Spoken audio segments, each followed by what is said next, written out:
What's up guys, Wraec is here with a new video, and today we finally got the skill set for Void Executor Umbrion. I don't mean the base version. We got the skills of the new Transcendence version. It is going to be in-game next week together with the 10th anniversary. The people were already hoping for him to kind of be a class counter because he has this very specific ability targeting priest and mage heroes, and I can tell you, he kind of is that. So we have to talk a little bit about classes today. It will be very interesting. Let's hop into that skill set. And if you've not seen one of those pictures yet, DH is currently posting, well, kind of little pictures together for each single anniversary that they did, kind of giving a bit of a recap and some info for the next upcoming anniversary. There's always a code included in those. I can scroll down to the one that we have today. It is Era of IH Glory, and there are already a few other ones. If you want to see them all, I made the video about the 10th anniversary already, and I will always keep you updated with the new codes in a pinned comment under this video, so you can just check that out and get yourself a ton of loot. For us today, we're going to start with Void Executor Umbrion though. New Dark Hero. Dark Heroes in general, rather good. The Transcendence versions of those have been some of the strongest that we have in the game. LFA, SSM, PDE, all meta shaping. Vesperian not so much, but still very solid addition to many boss teams, so definitely nice. So now we have Umbrion, and that of course comes with high hopes. 10th anniversary hero, that has to be something good. I'm not convinced. I'll tell you that before we hop into the skills. The thing is, this guy is an assassin. And we can maybe step back and take a look at the assassins that are already in game. So for the Transcendence heroes, that we don't really have a lot of assassins here. We can filter right there, and those are the ones that we have. And really, to be honest, not really too great. I don't think the state of any of those is really great. I think Finn is still the most used in PvP. LDA is arguably fine, is still a very good unit, but not used a whole lot. MFG was a total letdown. Crazy, people wanted this guy to be great, he really wasn't. SFX was good when she was released, had some friends later, fell out of meta fairly quickly. Luna was never in the meta, despite having like this very iconic, where is it actually? It was like 10,000, it was 6,000 because I don't have an upgrade. I think it's 10,000. Yeah, caps at 10,000%. There we have it. The focus strike caps at 10,000% of Cosmic Enforcer Luna's attack. Everybody thought this would be great. She never did anything. And Lord of Sparkle's Yom Tomb still has some promising abilities. I want to make a video about him, but it will be a rather sad one. Nearly as sad as his animations, by the way. We have to take a look at that drama one more time, especially the knees. I don't know who made the knees, but they are not really working as knees. There you can see it. It's horrible. Yeah, so not really any good assassins out there so far. In the Dark faction, we have none. We have a light assassin here. So we have to see if that can work out. But it had me worried. So, like, DH has a fable for warriors, not really for assassins. Doesn't mean he's completely lost. We can still take a look at it. But so what does it say? Void Executor Umbrion is a powerful burst assassin. I think an assassin needs to be burst. It needs to be insane burst. I think, honestly, most of our assassins aren't bursty enough. SFX was bursty.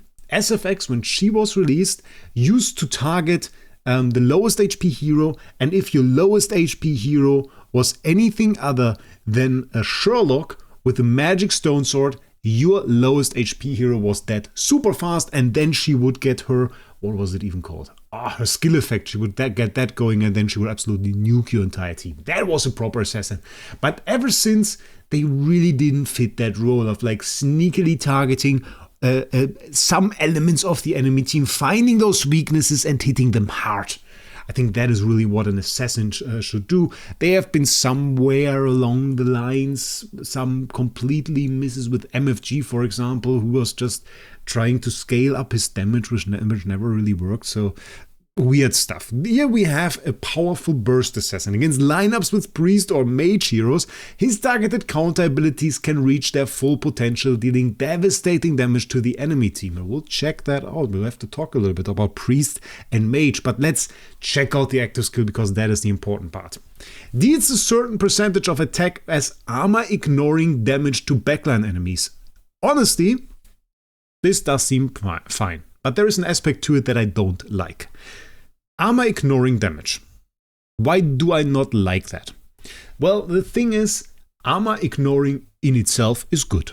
Armor is a powerful defense mechanic. I made a whole video analyzing armor and how it works. It can be very, very devastating, and many endgame players still need to figure out that using 100% armor break is actually kind of worth it, especially because with 100% armor break you're even able to ignore the A tier holy armor stat, which is pretty nice. So inherently armor ignoring damage isn't bad. The problem is with armor break being so readily available and many players, especially in the end game, being at such high percentages of it because of star spawns, because of other availabilities of this stat, armor ignoring isn't really a buff. It is not great if you already run 100% armor break, which you still likely will, even if you have a big percentage of armor ignoring damage, just to make other things like your star slow work better. Well, then you don't really profit from armor ignoring. And then there's a little bit of a disadvantage. If the Age gives a hero such as that as armor ignoring, they tend to balance it off by giving lower attack percentages. So they did this a little bit with SFX, and I hated this back then. She should have had higher multipliers on her attack, on her active skill. But really, you notice that once they start doing something like armor ignoring, they tone it down a little bit, because armor ignoring in itself, of course, if you don't have 100% armor break, is rather powerful. If Self has Void Verdict, consume several layers of Void Verdict to deal an extra certain percentage of attack as armor ignoring damage to targets with Void Finger Mark, and additionally deals damage equal to a certain percentage of targets lost HP. If Self has still has Void Verdict, consumes an extra several layers of Void Verdict to repeat the above effect. Each repetition increases armor ignoring damage coefficient, lost HP damage coefficient, and coefficient of damage cap. That part I like. And coefficient of damage cap is really great, because usually, how does it look? It works like this: 1500% of attack damage, or something along the lines of 20% of lost HP, capped at 1000% of self attack. And this increase to the coefficient of the damage cap, so let's say, for example, the first head has 1500% as a cap, and then the next set could have 2000, so that this cap goes up is actually really great, because usually when we have those percentage hits, either it is percent of lost HP and the enemy hasn't lost HP, which could be the case, for example, with a boss, or you just run straight into the cap. It often quite happens that you run into this cap of damage, and if that of course goes up, that is huge damage potential. Also, we have to keep in mind, Unbending Will is a thing, so having a multi-layered attack, it can potentially take off multiple layers of Unbending Will, and that makes it way easier for such an assassin to one-shot an enemy unit. And I think this potential, not to one-shot the entire team, but to one-shot like a singular unit in the enemy team, that is something that an assassin should be able to do. So we have multiple hits here. It depends on us having Void Verdict, which is a skill effect. We see it down below. And we want to have targets with Void Finger Mark. How we apply this or get this skill effect, this is something we are going to see in the next passive skills. And then we have the basic attack. Deals a certain percentage of attack as armor ignoring damage to several random enemies.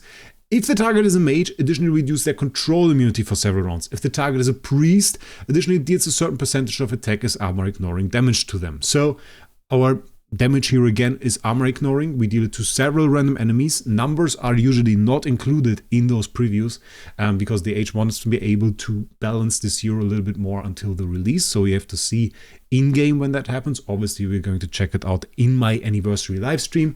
Want to say we're going to do a big Starry Gem giveaway. I'm going to announce it still, but it will be in the anniversary live stream. So you definitely want to make sure you check out that live stream. I will announce it very, very soon. If you don't want to miss it, then definitely hit the subscribe button down below, and maybe also join the SG Hub Discord through the link down in the description, so that you don't miss any of the giveaways, because there will also be a giveaway on SG Hub. So 2 giveaways during the anniversary time, definitely worth checking out. So what else do we have here? We reduce control immunity on mages, fairly basic if you ask me. And if the target is a priest, we deal extra damage to them. There is really not too much here that we can really analyze. Then we have an interesting thing. We have another passive skill, and this passive skill is specifically talking about the basic attack.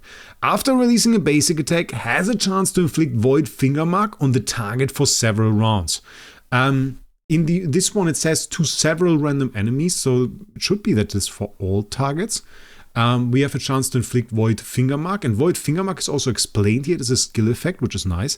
Not stackable, it reduces the owner's armor, damage reduction, all damage reduction, block, and dodge. So a massive, massive, massive reduction of the enemy defense is probably pretty nice to combine with something along the lines of a Madeline, because then you have even more of such effects. And this will make it, of course, way easier also for your other heroes to deal damage to those enemies. It is not necessarily a nice damage multiplier in the way that, for example, an Olivia is. So not exactly like it is immediately nice for bosses, but it is certainly also not bad. And then we have, if the target is a mage or priest, the chance to inflict Void Fingermark and its coefficient increase, and self gains several layers of Void Verdict. So this is the first time we see this. I would say there will probably be some very necessary interaction here with the sublimations. Honestly, this kind of seems like sublimations to me, where you also, for example, could get some Void Verdict from the active skill, stuff like this. But again, if this is only from the basic attack, you won't get Void Verdict from like this passive skill if you only ever do active skills, which is kind of bad. And I don't really like that this kind of forces you to do a basic first, because it kind of takes away some speed from the hero. Because usually what you want to do is you want to put like your energy on the hero, you want to put like maybe your Spectre stars or something, and then you just want to hit fast and hard. But this is something that you obviously can't do if you first have to do a basic attack to acquire some skill charges for whatever it is, if it's Void Fingermark or Void Verdict, doesn't matter, to then hit hard. So that is something to keep in mind. Whenever a mage target with Void Fingermark takes control effect, self deals an extra attack damage to all mage targets with Void Fingermark. So it's nice. Obviously, we don't really inflict control effects with this guy. So this would mean that to use this, we would have to run units with control effects. For example, we could run Maria. We could run something like a Wukong, would be very, very easy. It would, of course, also work with Alchemist Omsian. Very, very nice. Interesting option. So that is all an option. Works only for the mage targets though. So it's also a question, obviously, if the enemy runs priests or mages, which we'll get into in a second, because there are some interesting aspects to this. Whenever priest targets HP first reaches a certain percentage, so probably something like 50% or something, self deals an extra attack damage to all priest targets with Void Fingermark. This is kind of cool, honestly. It would have been even greater if it was like when a priest HP target first reaches like 50%, then you deal damage to all of the enemies, because that could have been like a little bit of a chain there, potentially bringing other priests down there and then nuking the rest of the team. But this only, of course, hits priests. So to make this work is even a little bit harder, because to make this really great, you really want the enemy to have more than one priest. It is interesting for some stages in Void Campaign, because in Void Campaign, obviously, you sometimes just have the entire enemy team be just priests. If you need this hero specifically to clear it, probably not, but it could be kind of cool to run him there. I don't know. We have to see. And then we have the crime inscription. This is an interesting one. At the beginning of each battle or at the end of each round, when a certain number of enemy mages on the battlefield, self gains several layers of Mark of Crime. For every several enemy priests on the battlefield, self gains several layers of Mark of Punishment. So Mark of Crime for the mages, when self takes control effect, has a chance to consume several layers of Mark of Crime and transfer the control effect to several random enemies. If the target is a mage, additionally deals attack damage to them. If stealth still has Mark of Crime, consumes all of Mark of Crime when a certain number of consumed layers is reached, increase the number of transferred targets. So potentially, this sounds like if the enemy runs a few mages, you get those marks, and if then your hero, for example, is twined, you transfer this control effect back. But the way this is written, it seems like not only necessarily to one singular enemy, but you could transfer it to like 1, 2, 3, I don't know the number yet, but this has some potential to be interesting. It depends heavily on the amount of mages the enemy runs, but if he runs like 2, 3 mages or something, I think this could be a very, very cool effect. Could be a very, very cool effect. Of course, depends a little bit on which CC effect you transfer, but it gives an interesting interaction for that. You could run like an S tier of Umbrion, and then potentially have like some immunities for common CC effects that you don't necessarily want to transfer. So you could run like stun immunity to then be able to take a twine from a TBB and just transfer that back. So something like that could be very, very cool. This would probably not work to transfer like a shape-shifting effect, because that would block the passive skill itself, and then you would not be able to transfer that. So you definitely would still want shape-shifting immunity. When an enemy priest releases an active skill, it has a chance to consume several layers of Mark of Punishment to convert several random attribute buffs on the target into the corresponding attribute reduction effects, while converting several random attribute reduction effects on self into attribute buffs. If self still has Mark of Punishment, consumes all Mark of Punishment, and when a certain number of consumed layers is reached, increases the number of converted attribute effects. Afterwards, deals attack damage to targets for every several layers of attribute reduction effects on the target has. Additionally, deals a certain percentage of attack damage. So is kind of interesting, because you pretty much deal very, very massive damage to priests with that. Because they get like all of their attribute buffs removed and then take a ton of damage for it. So that could be interesting. The thing is now, and that is the question, what do we have in those classes? And for that, we quickly go into the game. So for the mages, that was the one that transfers the control immunity, the control effects. Those are all mages. And I have to say, there is a lot of meta in here. We obviously have like Striker Mr. Young, insane hero, is still a little bit of a counter to like everything, because his control effect with the shapeshifting obviously couldn't be transferred. Oscar, many endgame players run him now, because he's pretty cool. SDE Brit Rara, everybody runs IEA, everybody runs TBB. Some people run Araya, then Starwing Jara and, well, Ignatia, well, they are kind of less prominent, let's say that like that. But we have a very good population of mages, and in fact, I think even if we go, we can check out some of those teams. Animorph has no team set. We have this one, Beru for sale, has no team set. Bossanak for sale. Good start, but we already have like 2 at least in here, so not too bad. Also 2 priests, so that would already work out. Brave Star, we have again 2 mages, so not bad at all. And I think at least 2 mages we probably find in most of those teams. This is one, and there is a second one, so again 2 mages. So very, very prominent that we run at least 2 mages in the enemy team. For the priests, when we check that out, there are also kind of a lot. PDE has become less prominent, but we have Madeline now in every single team basically. Most people in PvP run their Nova LBRM, so those 2 are probably the most prominent, the other ones not so much. Personally, I think it's interesting to run PDE for me, for the core, for the combination with Pure Flow.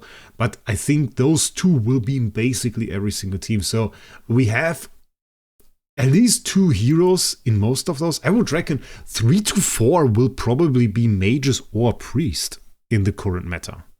But that is also kind of the point here. In the current meta. It might just be that this changes. And probably not because of this hero, unless he's like really OP, but you always see more of a shift to warriors, then there will maybe be more of a shift to something like rangers, but in many situations we'll find something like this at the moment. This is like a pretty popular team, and we have 4 heroes that are relevant for Umbrion in here. So right now I would say that this focus on priest and mages is not a disadvantage. It is not a disadvantage if we look at PvP, because we will find those heroes there, and we'll find them quite often. CC is currently less of a meta, to an extent for the people that run TBB, but I've certainly seen more CC-focused stuff. The thing currently is that most CC just doesn't stick. There's a lot of CC removal in the meta, makes it a bit harder. So having this extra CC removal isn't bad, I would say. Isn't bad. Do I want to nuke priest? That's the other question. Madeline, I want to nuke. LBRM, not really, to be honest. So him dealing a ton of damage to priest, I don't know if that is a big advantage. Not too sure. Core, we can check out. At the end of each round, for every several layers of Void Verdict, okay. Self-has grants different buffs to allies based on their class. Warrior, increased damage reduction and attack. We don't hate that. Rager increases speed and attack. Speed increase is always good. Same for the mages. He increases speed and CI offset. Very, very good, especially on something like Star Alchemist Tom's Young or TBB. Very nice. Crit rate and crit damage for the assassin. I don't like that. I would have preferred to see speed for assassins as well. Priest healing effect and all damage reduction is very good. Okay, I like that. Not bad core, but honestly, we're probably looking again at something like 8 speed, 12 speed, something like that. So probably not very meaningful. Cores have kind of been, well, less relevant in recent times. Recommended build, okay. Adopts different countermeasures, okay, it's not interesting. They run him with Madeline, Maria. Maria makes sense for the CC, Wukong for the CC, TBB for the CC. Yeah, really not too much in there, honestly. Not sure I would run it like that, but it is big damage if you CC with like TBB and Wukong and then let Maria hit, and then really the enemies will probably not have too much HP left, so you can hit with Umbrion. Not bad. For Assassin, I would always go speed. Probably not speed attack, more like speed preg. Ideal artifact. And yeah, that's the thing. Yeah, this has me worried. Because the problem that we kind of talked about was he really only gets his Void Verdict from the skills that we see when he does a basic attack. I don't like that. To have it be worth it to do a basic attack immediately at the start and to want to do that has to be a really high payoff from it. And that is a tough hurdle. I only see that really be worth it with like Star Alchemist Tom's Young at the moment, because with the shape-shifting is such a huge payoff from it. But obviously the artifacts that they have here, speed non-energy artifacts, so those are the ones that would make him do a basic attack on turn 1, which would grant him the Void Verdict, but we'll have to see if that is really worth it. It can be an advantage to an extent, because you are less prone to be energy drained and to be like completely denied of your damage if your damage comes from the basic attack, so it can also be good, but I'm not too convinced. I don't like that Madeline is only this not 4 tenant, and not because she's a bad tenant, but really because I want to run her as a home one and I don't have 2 of those. So yeah, kind of annoying on that one. Am I super convinced? No. I think this is once again one that heavily depends on the sublimation that he gets. There are aspects to it that I just don't like this passive specifically with the Void Verdict. I don't like that. I don't like that everything he does is armor ignoring. I think it would have been nicer if it just wasn't. He had higher multipliers and we could fix it through AB. Would be better. He has a ton of hits. He has a ton of things that can happen. He has like very nice CC immunity, honestly. He fits into the current meta because we have many mages and assassins, mages and priests. I think that works. He's kind of in a volatile spot that when a mage or a priest falls out of meta, his position weakens as well, which is a bit of a weird slot to be in. So we kind of have to check that out. I don't think he will be great in PvE unless he has like huge damage. Doesn't sound to me like a boss damage dealer because he has a lot of multiple hits and not like doesn't seem like he has like stuff in a way that an LFA has, where he has like a unique multiplier or something. LFA was a heavy single target hero. He's not really that. So probably a more PvP centered hero but we still have a lot of open questions, and I'm kind of interested to see his DT, though I probably think it will be some 12-layer DT that is just going to be bad, if I'm honest. So, I don't like what I see. I was worried when I saw Mage and Priest being targeted so specifically because it makes him so limited in his versatility. I don't know, guys. I don't know. You have to tell me down in the comments what you think. We will test him in the anniversary livestream, obviously. I have to decide whether I want to use an SSS core on him. But I am not super convinced. I'm not super convinced yet. We'll have to see. I hope he does these deals huge damage, then it could be fun. We'll see.